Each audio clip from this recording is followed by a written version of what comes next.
Good afternoon, everyone.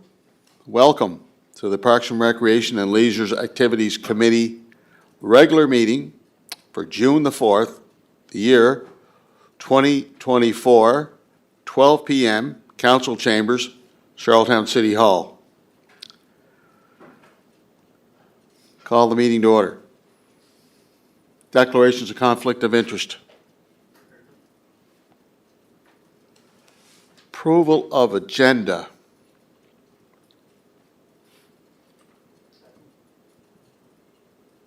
Adoption of minutes.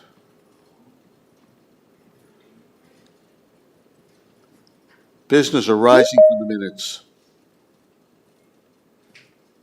None? None, no. I do. Oh, do you? Okay. Just looking for an update on Confederation Landing. I want to get an update from senior administration with regards to the farmers market, diverse city, excuse me, being. Can you hear me, Mitchell? Pardon me? Can you hear me? Yeah, Okay, you just tuned okay, in there. you're online, good, welcome. Sorry for that. Sorry No, for the no, it's lateness. okay, we're just getting underway. So Okay. I'm looking for an update as to the farmers market being relocated to Confederation Landing along with Diverse City. I think the date is 23rd? 23rd is when the farmers market starts, or the end of June?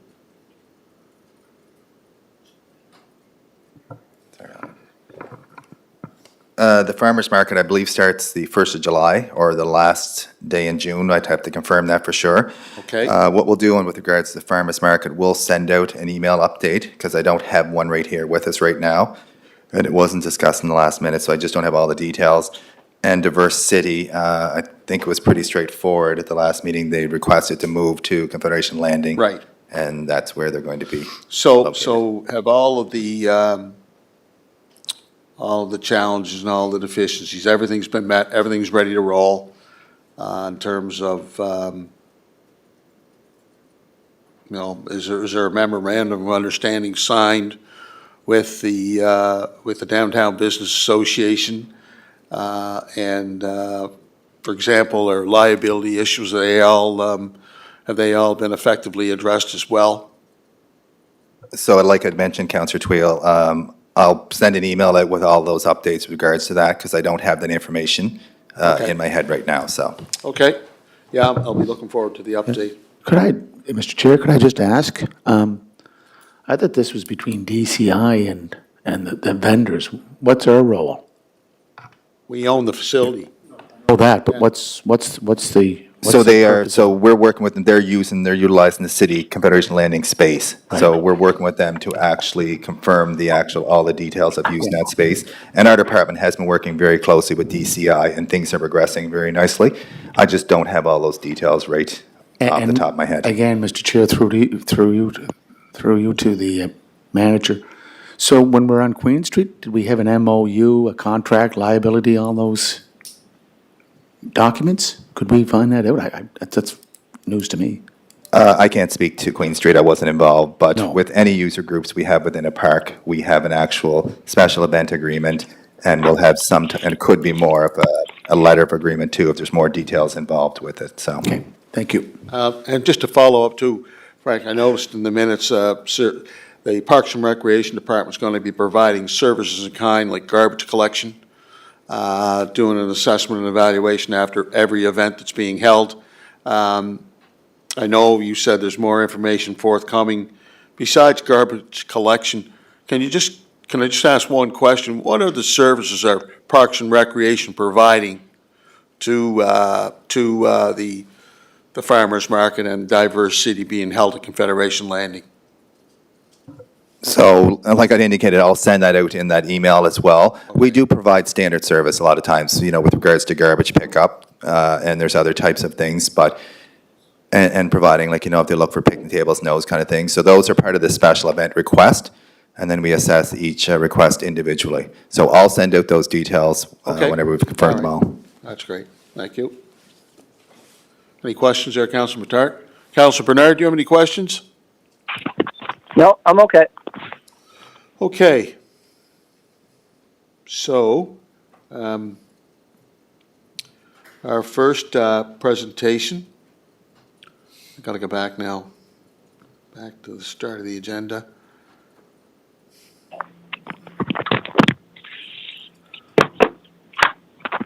Okay, we have our presentation by the University of Prince Edward Island for a request for funding to assist with the installation of lights at UPEI, Alumni Canada Games Place Committee to provide recommendation of finance. I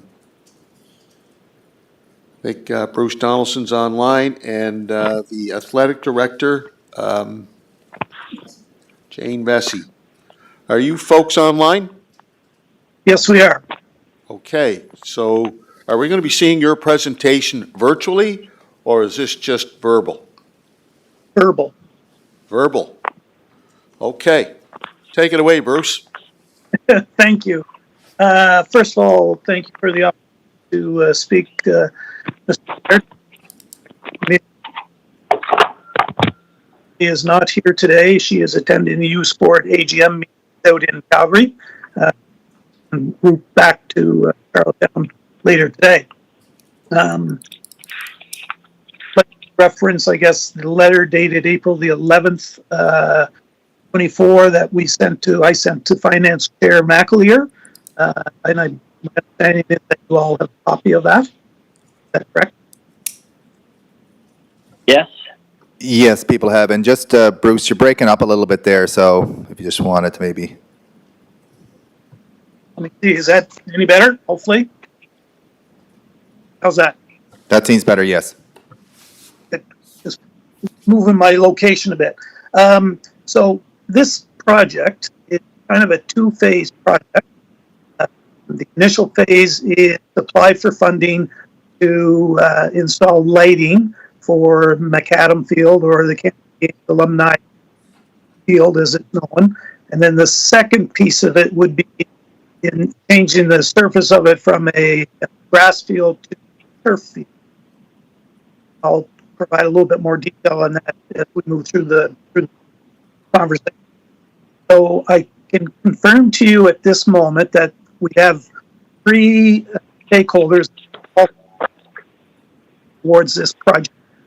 So the province has actually issued a check, $250,000 from the 23. UPI has issued a commitment for $100,000. Holland College has issued a commitment for $100,000. So we see very significant players. Bruce, In order- Bruce, sorry to interrupt, but you're breaking up. I don't know. Can you hear me now?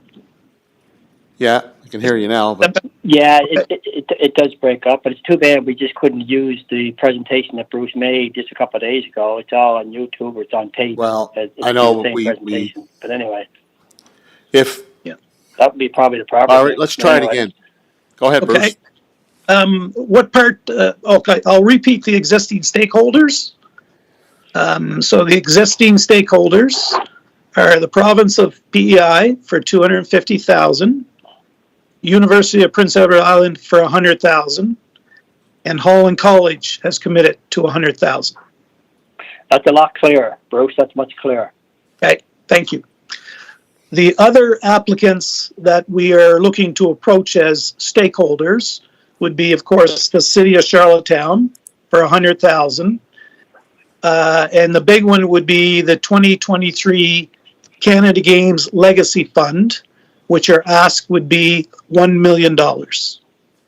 That would be broken down into two components, one to assist with the lighting of the field, and then the second one would be for the installation of removing, removing the grass field and installing a turf surface.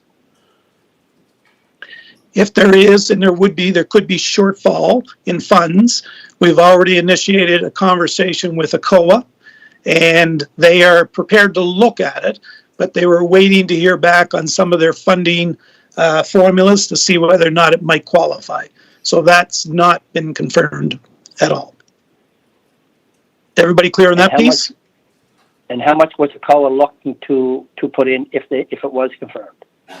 We were looking for around $250,000 Okay. to bring the project up to $2 million. Yeah. So our overall objective in this is really, and it's outlined in my letter, is really to enhance and promote active living and foster a sense of community through accessibility and well-maintained spaces. The reason for the request is in that letter, so I really won't go through that piece. I think the big question has always been who's using the field now, and from a taxpayer perspective, what user groups are using it that are residents of Charlottetown. And I think for the most part, a lot of people have a misunderstanding that, while the field has some vacant space to it, the majority of users for that field is not UPI. And I'll just give you a quick list since 2023 of user groups that have used the field and the track attached to it. Bruce, we have- sorry to interrupt you, but Yep. just on that, was that outlined in your presentation? Like, is that documented in terms of as you referenced them, the user groups? Is that in your presentation? Was that outlined? When you made that to finance, I went through Yes. the letter. It was? I didn't. Yes. That's interesting. I didn't see that. Yeah, well, I didn't see it I either. But document- anyway, No, it's anyway. not, it's not in the letter. It was Hold part on, of, hold on, it just a was minute. part of Just a minute. It I was got in the the oral floor. presentation. I'm- It was in the yeah. oral presentation. Just relax. Yeah. No, So, I'm so in terms of the user groups, that was not in your presentation, but you're going to outline them now, correct? No, he did it in the No. presentation of the finance committee. That's why Yeah. Councilman I Bernard didn't said, see go it. to, yeah, I didn't see it's on YouTube. It's on our city Yeah, well, it YouTube. might be on YouTube, but it wasn't presented here. I went through my package last night, I didn't see it. Yeah, he's going to make in his Okay. oral presentation. Okay, go ahead, he'll present Bruce. With those user groups. Thank you. Let him finish. Mr. Chair, in my letter to the city, I did not outline all the user groups. In my presentation to Finance Committee, I did outline the user groups. So just to give you an example, this past year, community user groups, Charlottetown Rural, Colonel Gray, Birchwood, Queen Charlotte, and Stone Park all use the facility for rugby and field hockey. All the provincial and city schools used it for the PEI track and field championships and any of their warm-up events. Emmanuel Christian School and the Mount Academy used the field for soccer and fitness training. Special Olympics, Charlottetown, PEI track and field team. PEI Roadrunners, which a number of the kids are from Charlottetown. Acadia Games, that was more of a national piece. Atlantic Football Bowl was there last year and is returning again this year. The Canadian Cancer Society. Sorry? Can you play football on that field? Yeah, Holland College did. Oh, that's They what I do. said the other night.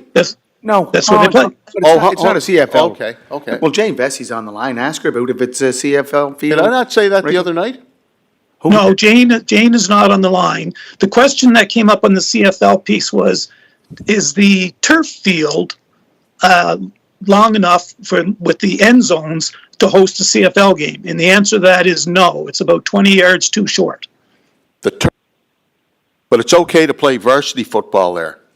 Yes, it is. Okay, okay. Yeah. So,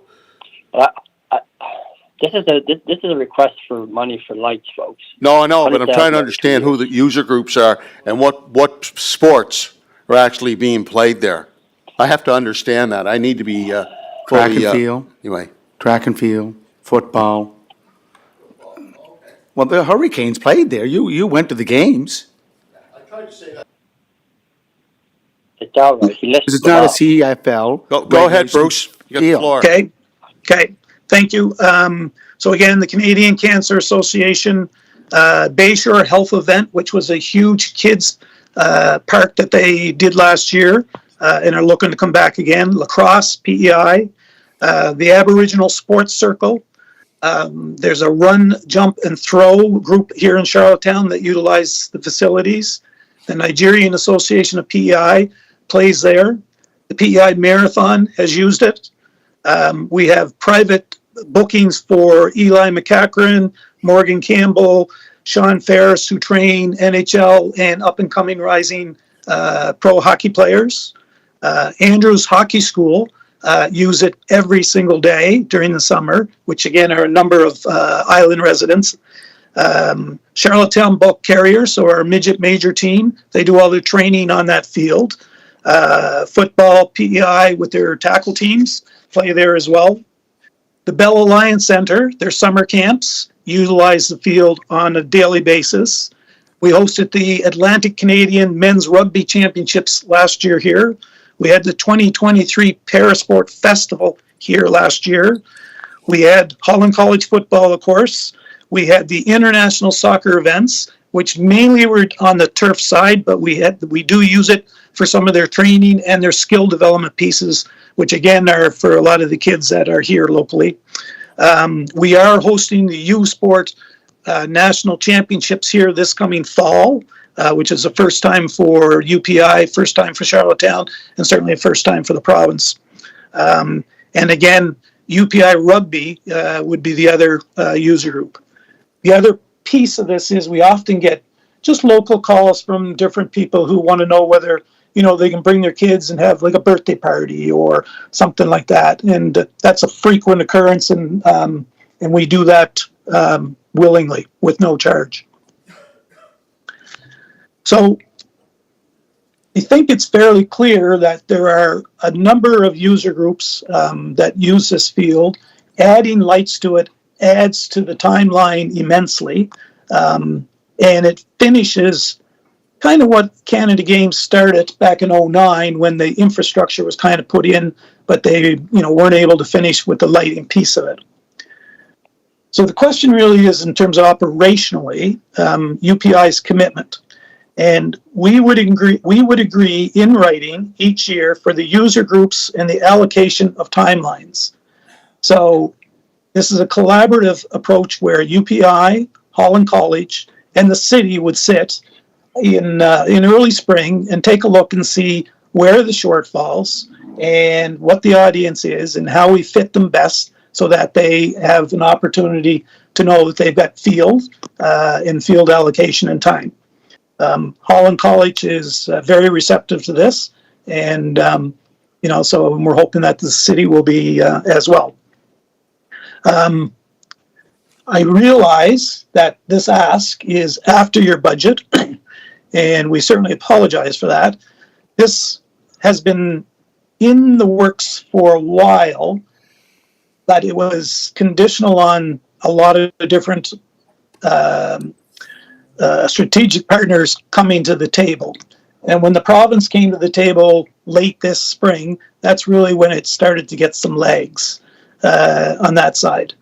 The reality is we're asking the city to, assist with this, and we're very open to because I know your budgets are, locked in. We're very open to if you needed to do 50 in 24 and 50,000 in 25, we would very much work with that. That's not a concern on our end. But I do think it's interesting that we basically have an opportunity to invest $100,000 worth of city money that will cover either up to $800,000 or possibly $2 million worth of improvements to that facility, which I think is compelling. There's not many times that my banking business is if you can invest $100,000 and you've got $800,000 in it. That's pretty positive on that side. The application for the Canada Games Legacy Fund asks that we have 2 letters of support. Holland College has already provided us with that letter of support under Doug's signature with carbon copy to Sandy, to the president, on that side. And we really feel that it's vital to our application to have the city's letter of support along with it on that side. So, that's really my comments, and I'm certainly open answer any questions that you may have. So thank you. Councilor Tart. Yes, thank you very much, Chair. Thank you, Bruce. I came with a couple of questions, and you've actually addressed all of them, but I think I just want to reiterate them. One, I wasn't familiar with the user groups, and so thank you for that. It was an extensive list.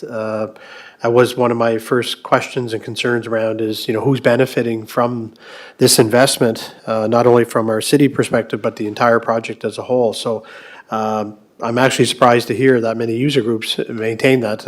My son has utilized that field as well on various occasions for soccer, so maybe I was thinking it was only used for soccer and football, but anyways, that's great to hear. Secondly to that was, with the addition of lights being added, I assume that would allow now for longer operating times into the evening, and therefore, my question was, would that open up the possibility for more user groups? But again, now knowing how many user groups there, I'm not sure there's much more room for more user groups, maybe just more times. But so again, that I think you answered that it is going to give you an opportunity to allow for that. And just my third question and final one, if the city is in a position to support your ask as a one-time cost to purchase the lights, I guess it'd be going towards the lights, who then will be responsible to maintain the lights over the course of the lifespan? So in other words, replacement of light bulbs, repairs, et cetera. Is that going to be then on UPEI as an ongoing maintenance cost, or would there be an expectation that you may come back to the city looking for support in that area as well? And I don't know what it costs to maintain a number of lights. I'm sure there are operating costs for those, or maintenance costs. Yeah, that's a great question. UPI would undertake the maintenance piece. The proposals that we have so far, most of them have a very significant warranty on them as well. Probably the lead runner is Musco, which is a company that the city is very familiar with, and they come with a 25-year warranty. So that in itself gives us quite a bit of comfort on that side, but very similar to what we do with the turf field. We're responsible for the maintenance. The user groups piece, I mean, it is fee-based. It has to be fee-based because if we're going to maintain and enhance those operations, it's just like ice. You can't just give it away. So it would be prudent and our responsibility to make sure that we put those funds aside so that we allocate, annually to make sure that the facility is where it should be. Okay, so this is just your capital. It's just investment you want us for capital to purchase at this point. And operationally? Correct. Okay, well, thank you, Bruce. Well, I appreciate that. Appreciate you addressing my questions. It sounds like a great initiative. Like you said, it's a $100,000 investment for a $2 million return for the community, benefiting many, many, many user groups, and sounds like something that would be supportive from my end. Thank you. Thank you.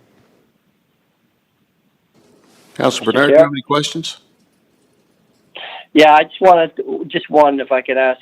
I know, Bruce, I asked you this the other day when the presentation made of finance, and I think I wouldn't hurt to hear it again, because we talked about some user groups that use the city field being able to use this also, and I'm talking about like the rugby PEI or Sherwood Parkdale Rangers or West Royalty soccer groups. I think that's a possibility that they could incorporate sometimes into their schedule because of the lights giving extra time. Correct? Yes, absolutely. Okay. Thank you.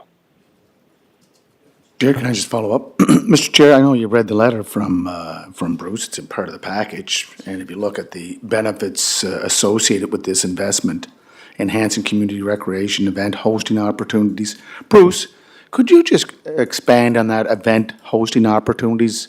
I think you addressed it the other day that the field is not just a sports field, it could be used for other events. Could you just provide a little more information? Yeah, I think one of the interesting pieces is when you kind of step out of the box and look at the location, from a small hosting venue for like small concerts and pieces like that. I go back to when we had, we had a concert at the track, at the racetrack. And, it's centered in an area of town where, from a residential perspective, it's pretty well hid. We've got parking, getting in and out. We've got 3 different entrance pieces. So I do see that it's an opportunity to not only host sports pieces, but certainly, small concert venue pieces and a lot of cultural pieces too, right? In terms of, like anything from food fairs to whatever. I mean, it's an area that, we think have underutilized some of its what it could be. On that side. So I do strongly believe that there's a lot of different pieces that we could look at that would benefit the city as a whole. And Mr. Chair, just another question. I think, Bruce, you're referring to when the CDP was opened up for the Black Eyed Peas back in early 2000? Yeah, yep. Yeah, which was a bigger venue. But I know what you're saying about smaller acts or shows that could be hosted there at UPI. And as you said, there's lots of parking around the periphery of the event or the venue. So, Mr. Chair, again, the return of on investment here for 100,000 is somewhere up in the area of 2 million. The 100,000 being proposed by UPEI and Bruce's group is 50,000 per year, so it's not 100,000 24-25. And I think that its location is a big benefit, and plus, we've been talking about another lighted field in the city of Charlottetown with the possibility of it going turf, if I'm wrong, Frank, that we could be looking at a turf field. And it's going to have a lot of benefits, so yeah, I'm supporting it. Thank you. And just one more question. Yep, go ahead. And I'm just wondering, is Dan and Eleanor in the room, or one of them? Yes. Yeah, it just might be a good idea when we do this in the future, because economic development now might not hurt for them to give comment. But instead of Bruce doing another presentation, I mean, they can just watch the video. I think if there's different departments that are being affected, and when we talked about the events here, and that's what I was saying yesterday about economic development tourism, so that they may want to give comment. So what I would have thought was when it went to finance, then it would have finance, when they're doing up their review, they would comment, they would touch base with Respect, and they would touch base with economic development, and they would have a say in the final review before it goes to council. It might not be a bad idea for economic and tourism department to give comment on this too. Just a thought. Through the chair, Councillor Bernard, it is actually something that Eleanor and I spoke about yesterday, and my thought was for council to consider whether or not perhaps we could, at our special meeting, monthly meeting, if there were issues that crossed a number of different committees, that we could hold a committee of the whole meeting that evening, so that in this case, Bruce wouldn't have to do a presentation 2 or 3 times, that he would be able to present once, and then there would be some discussion from all members of council, as opposed to, having 2 or 3 isolated discussions. So that's just, something that might assist in streamlining the application process and the consideration deliberation process for council that we could consider moving forward. Yeah, no, that makes a lot more sense, and I just want to add, because that second monthly meeting that we have, and Your Worship, you would know this, yeah. that was the idea of setting up that second monthly Yep. meeting, special meeting for presentations. So that's probably, that would work, and then everybody gets the presentation at one time. So, anyway, thanks a lot for that, Dan.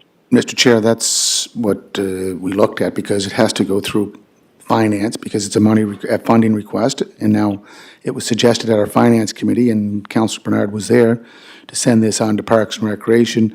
Now we're looking at maybe economic development, tourism, festival events. Look, we have our fourth Tuesday of the month that we can look at this. But could I just ask one other question of Bruce? Bruce, could you provide a documented list of users off that field and send that to Frank or staff so that it could be forwarded on to council members? Could you do that? Yes, yep, Yeah. yep, absolutely. I think if people see that in print, instead of just, hearing it orally or Yep. via our City of Charlottetown YouTube channel, I think that would help. Thank you. And, Mr. Chair, one more question. Yep, One go more ahead. comment. It would be nice, Bruce, this is kind of exciting because I know West Royalty is short one field, and I know Sherwood Park the Rangers, they're in made a presentation, but they're down 2 or 2.5 fields now. And I'm just wondering, you wouldn't know off the top of your head the excess times that may be available because of the lights that these soccer groups could use. It may be just enough scheduling to take them up to par for what they need. Would you know Yeah. what kind of timelines would be left? Well, Are they? yeah, I mean, Sorry. most of the user groups right now, Councillor Bernard, are Yep. in and out before 5 in the evening. So there's definitely opportunity to expand in that. But what I'll do is when I send the list of user groups, I'll add that information in too. Perfect, Bruce. Thank you very much. That's perfect. Another question whenever you're done there, I just have another question. Fire away. Okay. Something just jogged my mind here. And I do appreciate that this went to finance because it's a finance request. And then a recommendation to come down to Parks and Rec. Is the recommendation come to Parks and Rec just because of the fact that this is a recreational request? Because Parks and Recreation as an operational unit has nothing to do with UPEI in any shape or form, correct? Not as operational, but we do partner with them on initiatives and programs and whatnot. We communicate regularly with Okay. the recreation office up there. Okay, that's fair. I'm just trying to understand, because I could relate this to Public Works and say, well, Public Works could go install the lights.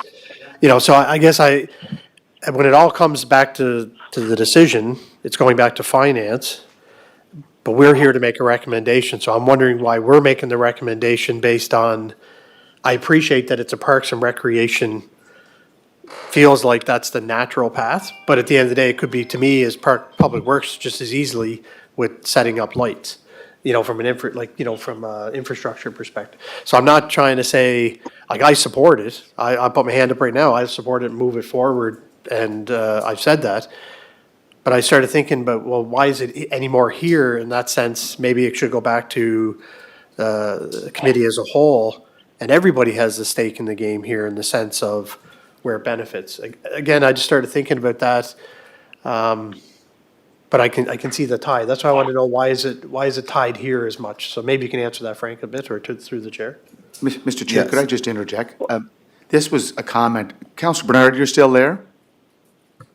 I am. That's gets brought up. Yeah, you made this comment at the finance committee meeting. Why are we sending it here? Because it is a funding issue. It should have stopped at finance, but discussion was to move it Great, here. and I can appreciate, again, we're not working in silos, right? So I appreciate it coming here. It's got that connection. And I think Frank's going to explain a little bit more why it's more of a connection. So I'd like to hear that, as opposed to being connected to Public Works to go install the lights, maybe. So, Chair Whale and Councillor Matart and your worship. So there is ultimately at the end of the day, finance will get the request, so they won't necessarily understand how is this going to benefit multiple departments, like for example, Parks and Recreation, Economic Development, the event side. Those are probably two of your leader departments that would be using this venue. So they wanted it to go to those departments to provide input. So I think that's been the whole discussion, is at times a report might be able to come from finance, but have the input of the affected departments, and it could be more than one, and oftentimes it is. It could be multiple departments. and they can provide input to that, and then that presentation would be made at the committee of the whole with finance directing the report straight to them saying, we received this request for $100,000. And that's mainly the reason why it went to finance first, because it was a money ask. But they ultimately, at the end of the day, need sort of the input from the other departments that are affected. And Public Works could be affected to some degree. Light installations, we do all the time. Sure, I didn't know yeah. who did them. Yeah, we just did one recently at Central. I'll be speaking to it at Central One Ball Field if you want to go see the most up-to-date lights in the city. Very impressive. But yeah, so that's sort of how it is, and I think that's been discussion that Councillor Bernard mentioned as well, and I know that Dan Jenkins we've had as well, is that there's times when it crosses multiple departments, and we don't want someone coming in and making multiple presentations Sure. when maybe one bang presentation could catch it all. Fair ball. I guess we're making a recommendation, so if we're making the recommendation and this committee supported it, it doesn't necessarily mean it still gets supported by finance. Well, I didn't know, I'm just, okay, so anyways, if it is or isn't, or if we disagree and we don't as a committee agree to recommend it, finance is still making the decision whether or not it will spend the money. So I guess I'm just trying to get my head around that, but it doesn't matter. We're here. Thank you very much, Bruce. Again, I say I support the idea. If that means anything to move it forward other than the recommendation, your chair. So I'll leave it at that. I just got a little bit, some clarity. That's internal to us, Bruce. That's nothing to do with you. I'll but- move it. I'll Yep. Yeah. And just for Justin there, I mean, finance doesn't make the decision. They make a recommendation to go to council. Council will make the decision at the end, right? That's what I mean, sorry. I mean, ultimately, they're gonna. Yeah, okay, Sorry. yeah, okay. I do have to go here, guys, pretty soon. They're all Well, gathering. no, over that's here, great. so, If you gotta go, thanks, Terry, but I do have some questions. Yeah, Well, I moved the resolution. I need a I second. got probably 5 minutes. I got some questions. Yeah, well, you I'll have the be- resolution on the floor. You want to Okay. speak, you spoke finance, you're speaking now, I've got some questions. Okay, so you had two kicks at the cat. All right. So, now I got some questions and I want to ask them. So, Bruce, all those user groups that you outlined, in terms of field rentals, will they be consistent with the field rentals that the city of Charlottetown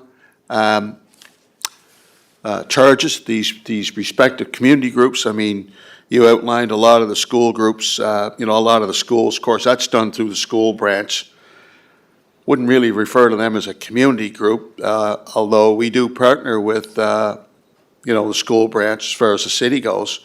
But I'm speaking about other community groups that wouldn't come under that umbrella. So what I would want to know is the cost of the field. What would the cost be to the community groups as compared to what the city of Charlottetown charges? So, Mr. Quinn, can you give me a cost-benefit analysis as to what the expectation can be for a community group renting a field from the city of Charlottetown versus renting a field, this field, or any other venue at the university? What would be the differential? Chair Twill, I can't provide that off the top of my head, but they're different venues as well. So we would have our natural grass venues, and there's a fee structure for those. This would be an artificial turf field venue. No, can you let me finish, Chair Twill? So that's what I mean, if it was upgraded, so there'd be a different fee structure for that.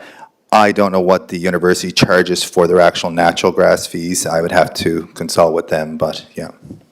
Okay, I'd like to have that question answered and a breakdown and a comparative analysis, what the cost would be, a community group renting a field venue from the city of Charlottetown versus the University of Prince Edward Island. I think that's a fair question and needs to be addressed. Second is, I'm told that there's no money in Parks and Recreation budget. We had community projects that were cut during the budget process. I can tell you a lot of different neighborhoods, communities were not very pleased with what took place during that budget. Nonetheless, where's this money coming from? Can anybody here answer that, Senior Manager? Can you answer that question? Thanks, Chair. There has been no determination to support or reject the request. The thought would be at this stage, because there is no budget for this item in our current operational budget, that it would have to be a resolution of council to take it probably from the extraordinary items, extraordinary expenditures account, unless the department, Parks and Rec or events, the ECDEV budgets had some room, or there was room in the finance budget for grants. But to the best of my knowledge, at this point, there's not that kind of room, so it would probably have to be a resolution of council to take it from the extraordinary expenditures account. Okay, so you're not sure where the money's gonna come from? Yes, right? Right. Okay, Danny, no, that's fine. That's what I'm looking for. Just I have a quick question there, Mr. Chair, before I go. Yeah, go ahead, Terry. I'm just, then this would be to Dan. I'm just wondering, Dan, so Dan, is it not a possibility to have a council resolution that we take it from capital as an infrastructure project? Through the chair to An Councillor infrastructure project? Through the chair to Councillor Bernard, yeah, because we don't own the asset, we couldn't consider it a capital expenditure. Oh, okay. yeah. Okay, yeah. So, okay, thank you.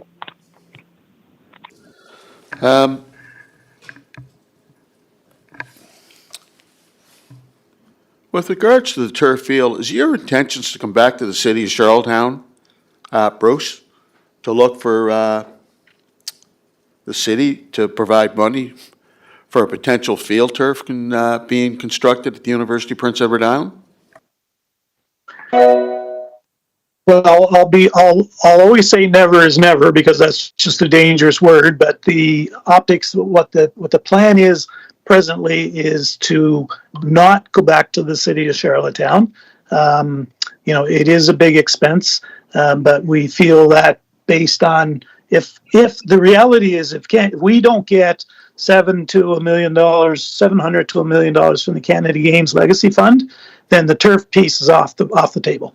You got to start again, because we need that infrastructure money. I personally think it would be a great investment for them. They've got $5.5 million that they need to figure out. And we all know that all the communities are going to be, putting their hand up and putting in applications on that side. So it's not our intention, based on what we're planning right now, to come back to the city for anything other than the 100,000. Great. Okay, thank you for that clarification, Bruce. Because, if you look at the last 10 to 15 years, the town of Cornwall's got 2 field turfs, which they initiated, and good for them. I think it was a remarkable initiative on their part, how they went out and they had the support of the community, had the support of the Member of Parliament, MLAs, Government of the Day, and it's been, I think, just a tremendous asset to that community. I'm also aware that the town of Stratford is going to be working with the school branch, looking to construct a field turf. And here in the city of Charlottetown, we do have plans for a field turf, which I certainly would like to pursue on behalf of the community. So we're going to have those discussions as well. We have a plan. It's been on the books for a number of years. I think it's a good plan, and it'd be a great asset to the city of Charlottetown. So I just wanted to, bring all of those factors to the table. I'm a very strong proponent of the city of Charlottetown constructing our own field turf here in the city of Charlottetown. So Bruce, I want to sincerely thank you for your presentation here today. Look, if you don't mind, I do have to ask this question. You referenced the end zones as far as hosting a CFL game. I did say at council on a number of occasions, football has been played at that field, and I was being told, no, there's no football being played there, which I find very troublesome. But in the event that approach was made to the Canadian Football League to host a game there at the University of Prince Edward Island, would you be open to that, Bruce? Yes. Thank you very much, Bruce. Once again, thank you for your presentation. We're going to move on to our next item. Mr. A Chair. resolution to award. Mr. Chair, we have to move Yeah. a resolution to forward this on. Yeah. No, So our next item, thanks again, Bruce. Well, Have a wait, nice no, just weekend. yeah, we have to get a resolution to support the money Well, there's going. still questions that have to be answered. Yeah, no, but I'm at this committee level, so I'm moving that we support the funding of $100,000 to the UPEI Alumni Canada Place, Can you- Canada can Games you- Place. Can you vote at two committees? Of course I can. I can vote at every committee. That's why I Okay. sit on every committee. So that's why I'm moving it. Yeah. Question. I call the question, sir. Question on the resolution. Yeah. I call the question. So we're going to vote? Vote. Okay, great. Okay, so it moves on. Bill, but I will add, we still have to get more information from senior management as to how this is going to shake down financially. Right, Dan? Yes, Chair. The matter before it comes to council would have to be accompanied with a staff report and a recommendation, so that we would formulate any information in that report, and it would be coming to finance prior to coming to council. So if there are any other bits of information that you'd like addressed there, certainly reach out to myself or. What the cost would be for the user groups? What the cost? Yeah, put that on mic. Turn on your mic. What the cost would be, and our manager, system manager committed to getting that information. I think council needs to have that information, because now we're talking affordability, okay? There's a question of affordability, what it costs to utilize community facilities versus the University of Prince Edward Island, Okay. all right? And we'll attempt to get that. Yeah, I think it's important prior because, to it coming because, to committee and- yep. that's right, because we have to make an informed decision. Thank you. Okay, let's move on. That's taking a little longer than I expected. Resolution to award request for proposal for pickleball court surfacing and court lining. Gentlemen?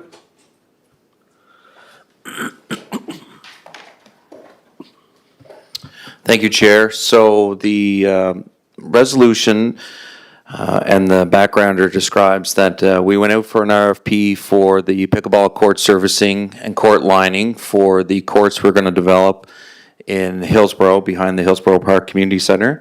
And there were no bids that were received or proposals received. So we went out to invite 4 companies to bring forward information based on the RFP, and we received 3 bids, and the winning or the successful proponent was for Playtech Enterprise.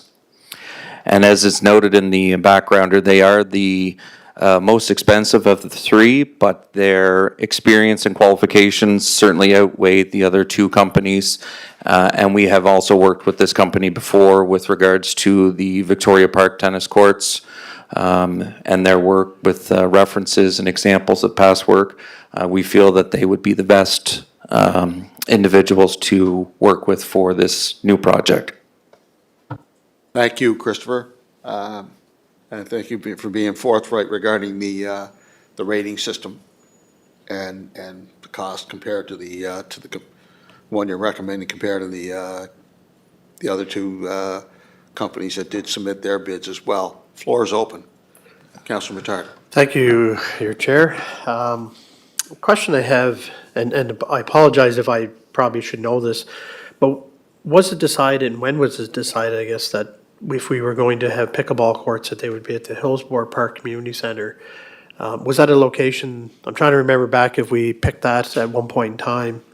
And there's no issue with it, like say being Hillsborough, I'm just wondering, is it because of the area? I think there was tennis courts back behind there.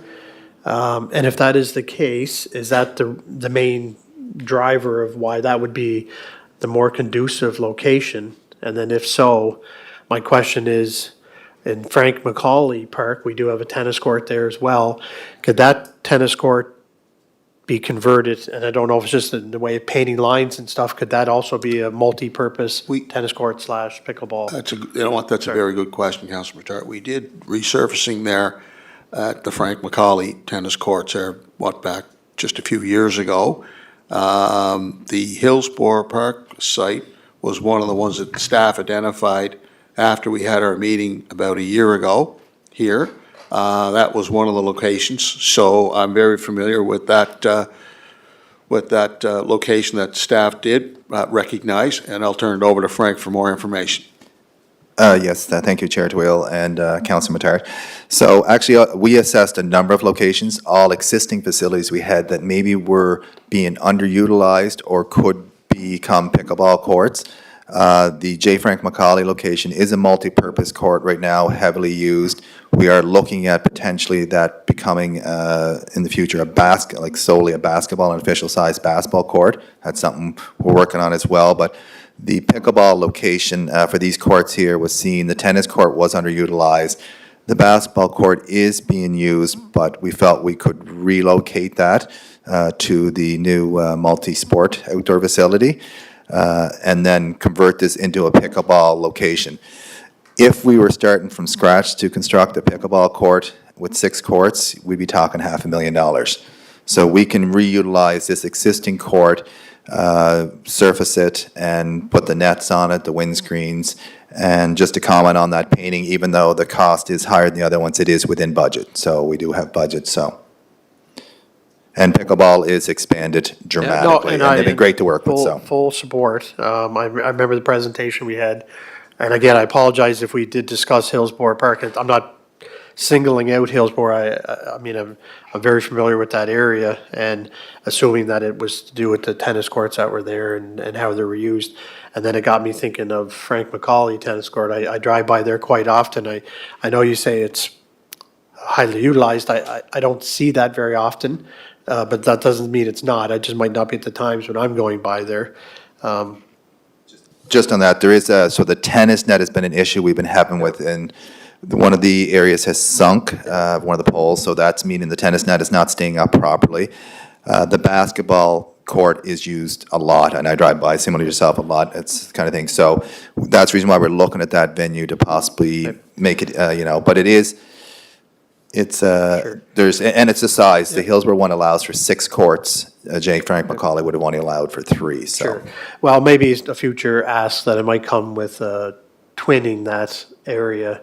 I think there's room there, but we'll take that on to another agenda item. But I appreciate it sticking to this one. See, one of the advantages of the outdoor rink that the manager referenced, they're able to transition basketball into the multi-purpose facility. It's not just for skating all year during the winter months. For example, there's roller hockey being played, and that's being booked. And I can tell you, I've been watching the participants out in West Royalty, Councilor Matard, and well utilized. That's why we need them in other parts of the city.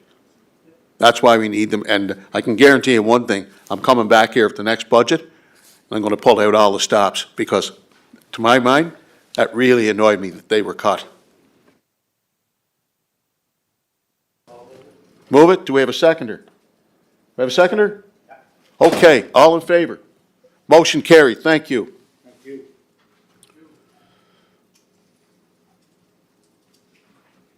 Now I got to go back to the agenda again.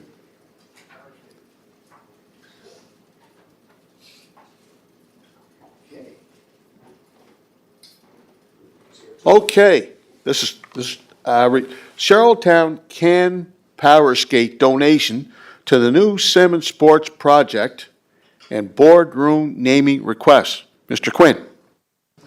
Thank you, Chair Twill. Yeah, so this is very exciting. Longtime user group of Simmons, the existing Simmons Sports Center, the group Charlottetown Can Power Skate, has come forward and donated $75,000 to the Simmons project. And in conjunction with that, they would like this money to be utilized for a boardroom, which was not part of the initial project. So this is, a great opportunity. It's going to allow us to get another room put in this facility. As part of the request, they would like for us to consider, council to consider naming it the Stu McFadgen boardroom, which everyone knows Stu was the initial manager of Simmons facility, longtime city councillor, deputy mayor, and heavily involved in the community for years. So I think it's probably pretty straightforward on sort of how the process happened here. Initially, it was Beryl McMillan called myself just to discuss, would the city be open to something like this? And when I will not say no to money, and especially when it was going to put another room in the facility. We actually discussed that, then an official letter came in, email indicating the conditions or the request.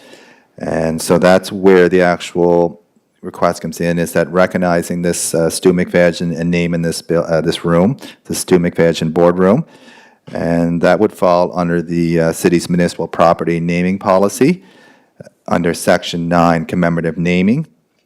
And that's where we'd like to bring that forward for our committee to, recommend if we support that, and it would go to council. The other aspect as well as part of this, so that's the first part. The next part is that we've been in communication, myself and the arena superintendent, with the general contractor to discuss this request for a boardroom and adding it to the new facility, since the facility is well underway. And we're in the process of finalizing the design drawings and obtaining the cost estimates to construct this additional room.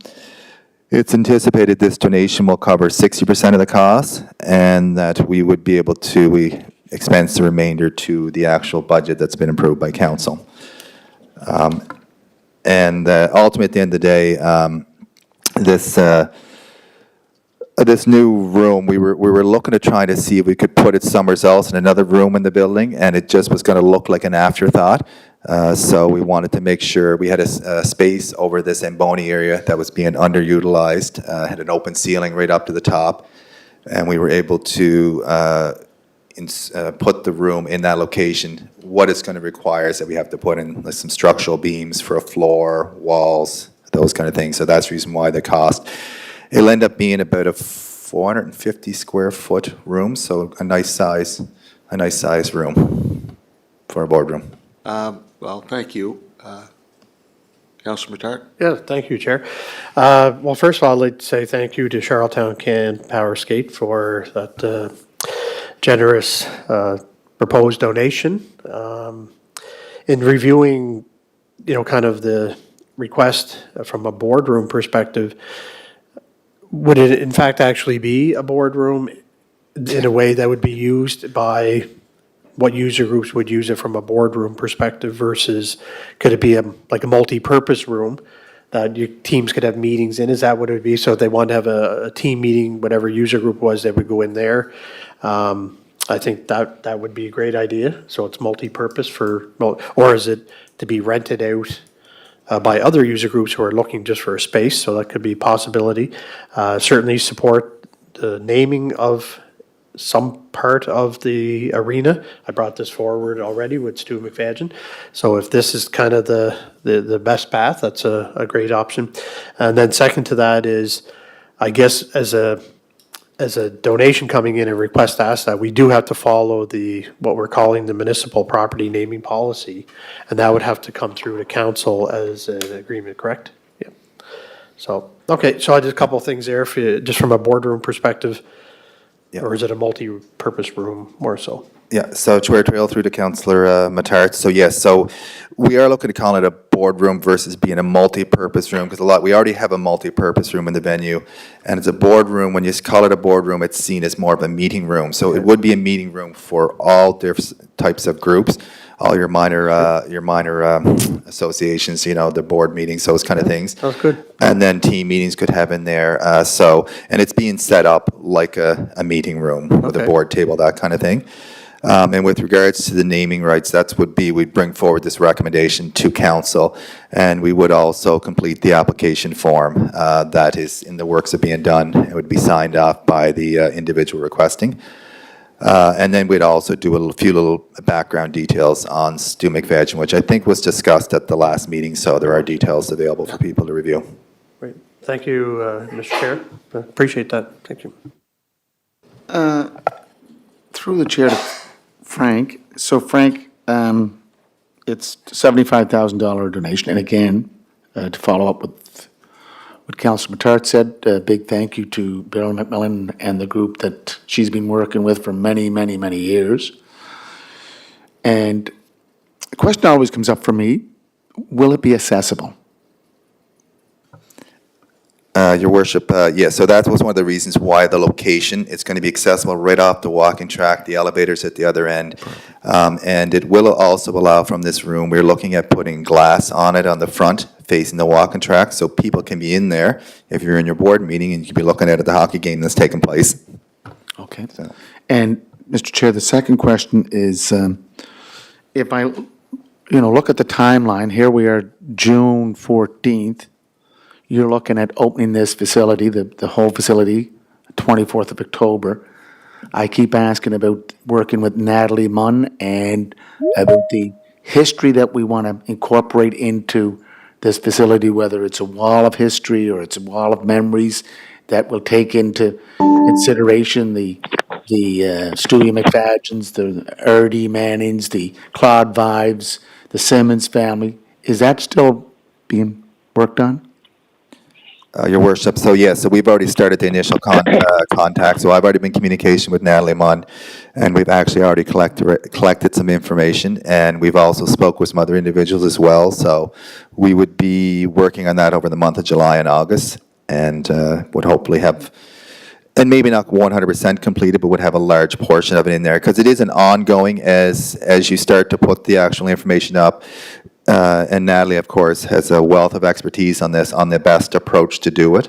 So, I just keep bringing it up, Mr. Chair, because in 1973, as part of the opening of Simmons Arena, the Island Games held their getting together, bringing all the athletes together, and I was a gymnast, so maybe I could be on, I was a gymnast, maybe I could be on that wall of memories.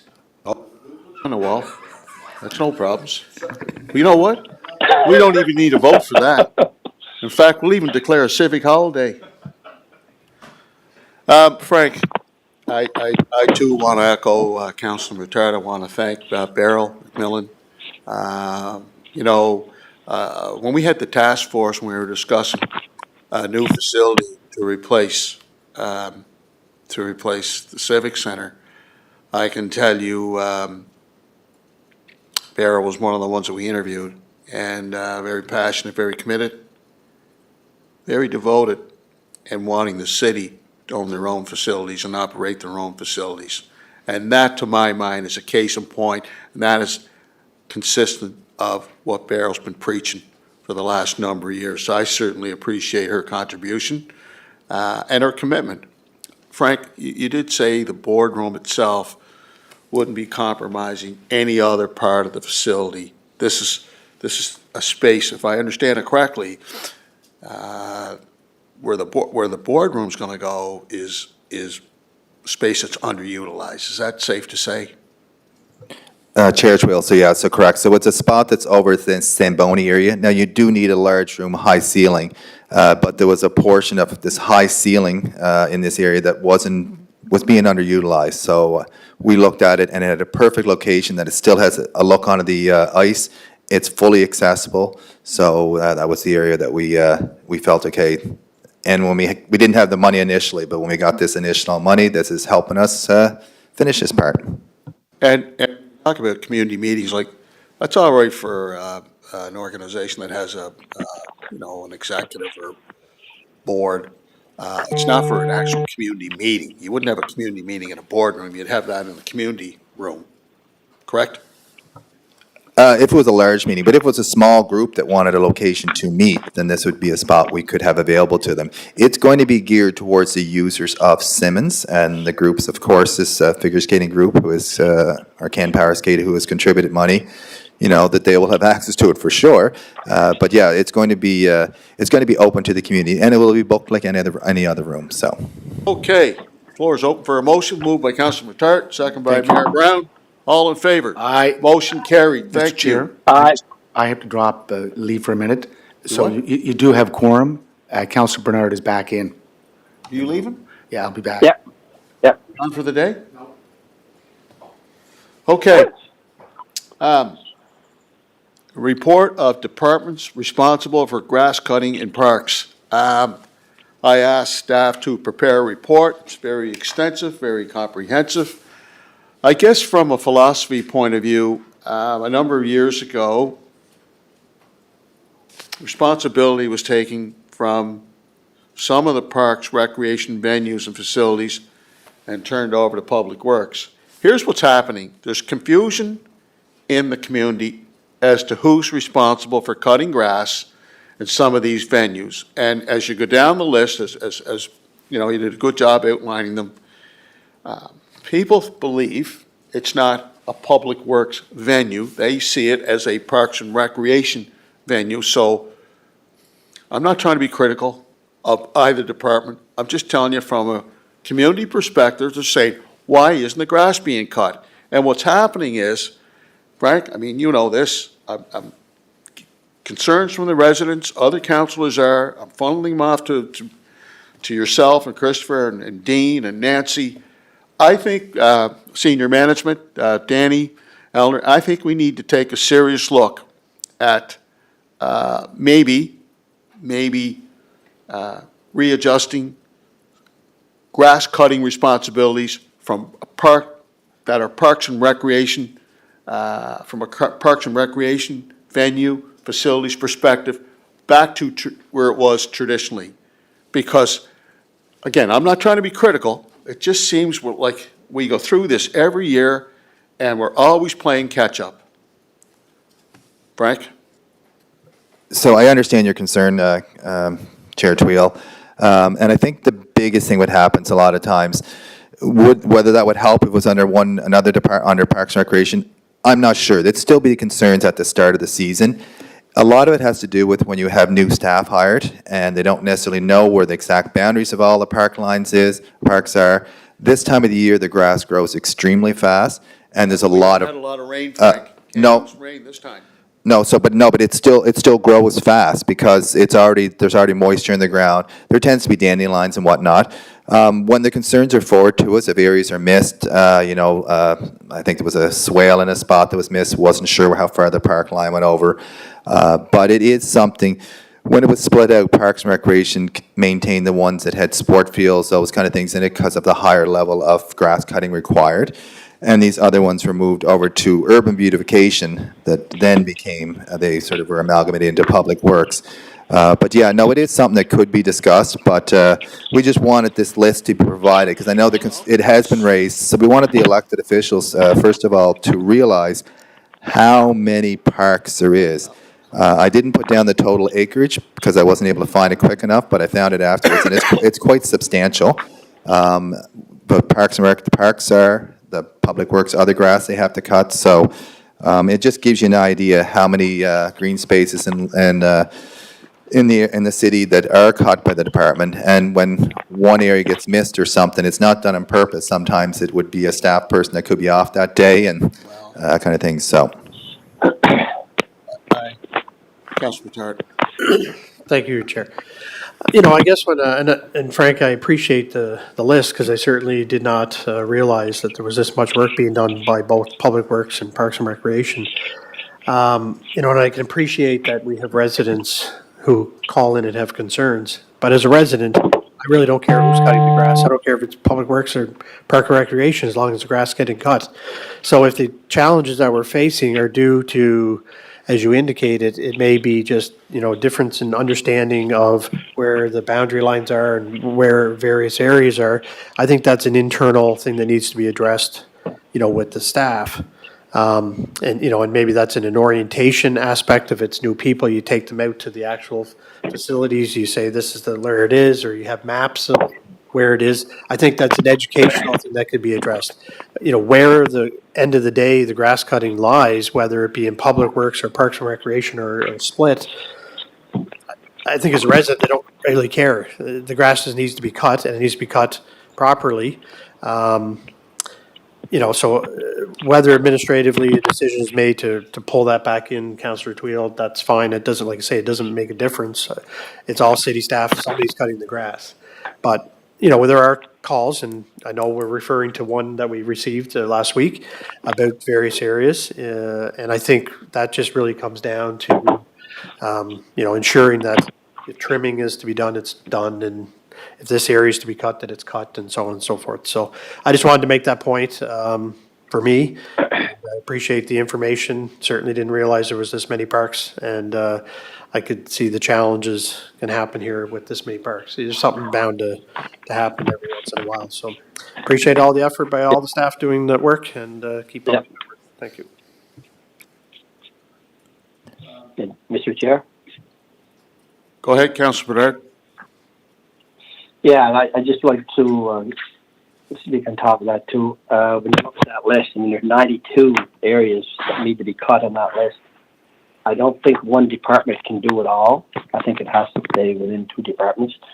I do know from experience a lot of times this time of year, when the grass is just starting to grow and you get this type of weather where it's not real hot yet, and the grass got to be cut everywhere at least twice a week in July when I start to slow down to once a week. So, and it's probably a bit of a staffing issue, getting staff on at this time of year that normally come on for the seasonal cuts. I know other years we seem to have an early spring, the grass is taking off, we don't have all our staff on yet, so it may be a little bit of that. I don't think that one department could take on all those sites. I think that would just make it worse. Just in addition there, Chair Twill, and I concur with Councilor Bernard and Councilor Matar's comments. You know, it's tough, and the biggest thing is weather plays a big role in this. One of the challenges have as well that I didn't note is that we've actually taken on more park property, and we haven't necessarily taken on more equipment, staff. So that is something that I've been in discussion with Public Works on. You know, how we both need more equipment and staff. So how can we work together to make it more efficient? And there is the orientation part, and that will be, we're getting better at it every year, doing up sort of a little, here's the locations, here's how to get to them, here's where the boundaries are. And it's like maybe providing them with a little map or something as well. So we'll take those all under advisement, but. Well, I did have a brief discussion with Public Works, one of our members of senior management, just a brief discussion. And what I'm saying to senior management is I'd like you to have a look at this and re-examine,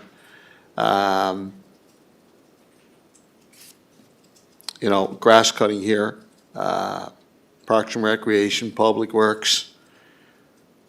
It's, again, if we had a lot of rain, I could understand that. We haven't had a lot of rain. It's more than one parks venue. I've heard from residents, heard from Councilor Duran. Your ward. I mean, it's again. I'm not trying to be critical. Okay, I'm not trying to be critical. I'm just stating the feedback that I'm getting. That's why I asked for the report. So, senior management, have a look at this, see what can be done. If there has to be some responsibilities back located to Parks and Rec to expedite the process, let's just re-examine it. That's all I'm asking. So, Mr. Chair, Go ahead. just to add to that, I know I had a couple of issues in the grass cutting, and I talked to one of the superintendents or manager, there was also three, I believe there were supervisors of different grass crews that did not show up this year. That they had no heads up that those people were coming. So it takes a while to fill those positions, and it's not as easy today as it was at one time to fill a lot of these positions. But I think that was part of it too. I think there was a number of staff that never came back and never gave a warning that they weren't coming back, from my understanding. So they just kind of get that filtered through last week, because when we were at the FCM, I had to make a couple of calls at that point, and that's when I found out what was going on, and then they were a little bit behind because of that also. So just to add a little context to it. Thank you. Okay. Anyway. And I'll just Chair Twill, so we will review this list, and there's always room for changes and whatnot, and maybe there's a couple parks that could be moved to Parks and Recreation, and maybe there's other ones. But like you said, it's, I just wanted to get people to understand how many green space locations it is. I And, appreciate that. and the biggest thing is, we might not have had a lot of rain, but grass does grow a lot quicker this time of the year and whatnot. So anyway, we'll continue to do our best, and we appreciate the public letting us know when certain areas haven't been cut, because that's. Sorry, just one last comment. Frank, you said, well, we may look to move some to parks. So are you suggesting then that you have more capacity than in parks versus public works or you guys will get it done versus, like, I guess when you say we might move some there, what is that achieving at the end of the day? Frank? Yep. I think, the concern's been noted, and we'll take it away. Like, this is really getting into the operations things, of how, whether it's staffing or where mowing is happening. So we've heard the complaint that there's large areas where the grass is growing and needs some attention, so we'll take that away and we'll figure out how to take care of it. Thank you. Okay. Again, thank you. The point I want to bring to everyone's attention, the community believes it's Parks and Rec. That, I can't emphasize that enough. They don't make the distinction between, well, that's Public Works code. Because of that, Christopher and Frank, thank you. Okay. Request for a gazebo to be constructed in Connaught Square. I received a phone call from Paul Conley back mid-December. And he requested on behalf of a number of seniors to have a gazebo constructed at Connaught Square. If you once went by, I didn't receive any information or any red flags to suggest that the gazebo would not be constructed. And then, lo and behold, I got a response from our manager saying that they're not recommending, wouldn't be constructing the facility. I brought it to the committee's attention because I'd like the committee to examine this request. We have a lot of seniors living in this community. Connaught Square is one of our heritage squares. It could be a nice asset, nice addition to the square, particularly for our senior citizens, would like a nice little sheltered area to be able to spend some quality time. What's that noise? Pardon? He's what? Oh, Councilor Bernard, will you go on mute?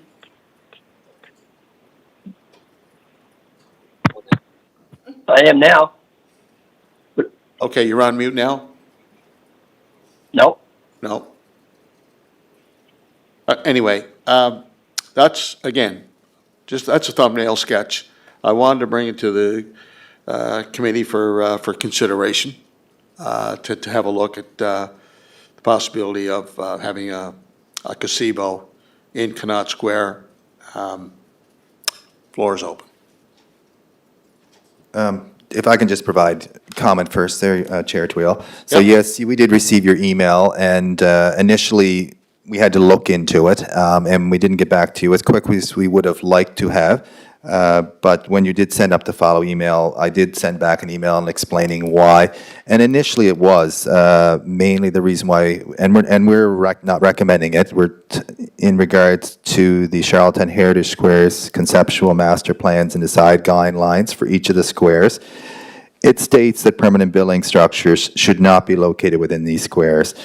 We've been using this document and as a guide to help us in the development within squares since 2012, and it's assisted the department to ensure consistency and suitability development has occurred in squares across the city. So that was our main reason for it, and putting structures that are going to sort of block views and whatnot does affect the look of the squares.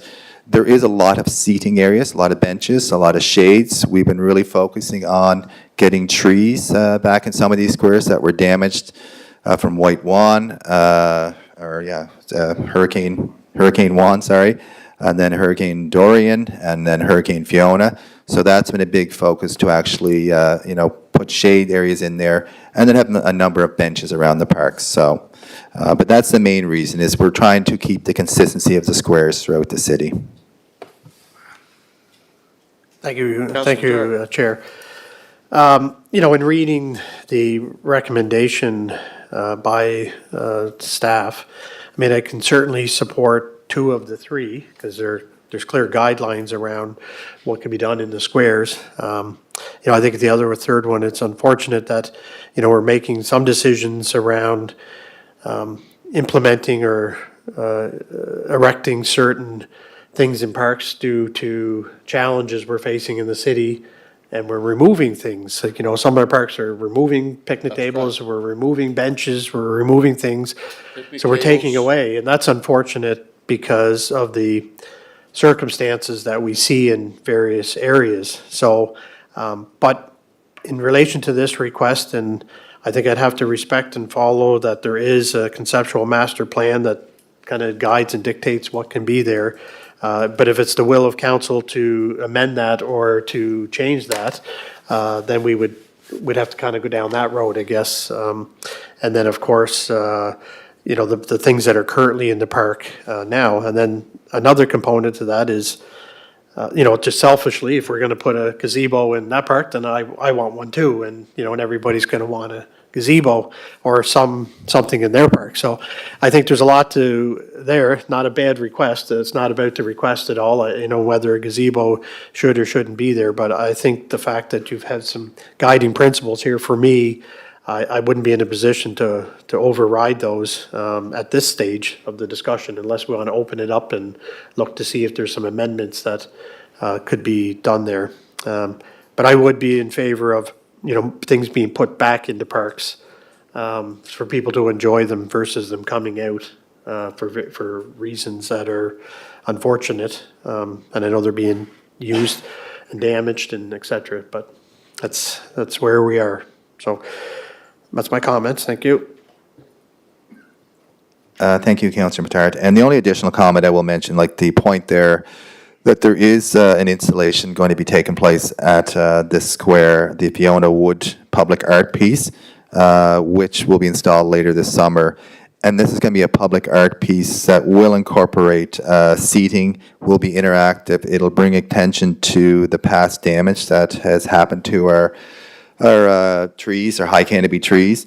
It'll be area where people can relax and reflect on the importance of trees within parks in the city. So I think that's the biggest thing we want on these squares too, because they have changed. Since I've started with the city in 2001, the change to some of these squares has been significant. Connaught Square used to have huge old trees and was, during Hurricane Juan and Dorian and then even Fiona, like these squares have changed the look. And if you look at Connaught Square, the tree growth has improved dramatically because we have been planting there. And we do want to sort of limit, as indicated in the heritage plan, limit the structures we put in there so that the natural beauty of these squares, are at the forefront. Councillor Bernard, do you have a question? No, I think I agree there with what Frank put in the report, and I agree with what Justin said. I mean, one is all kinds of people going to be looking for them, but I mean these are the squares, so the squares have just historical significance, and I guess if you're going to put them one, then the other four are going to want them. So far, I think I agree with what Frank has in his report. Thanks. Thank you.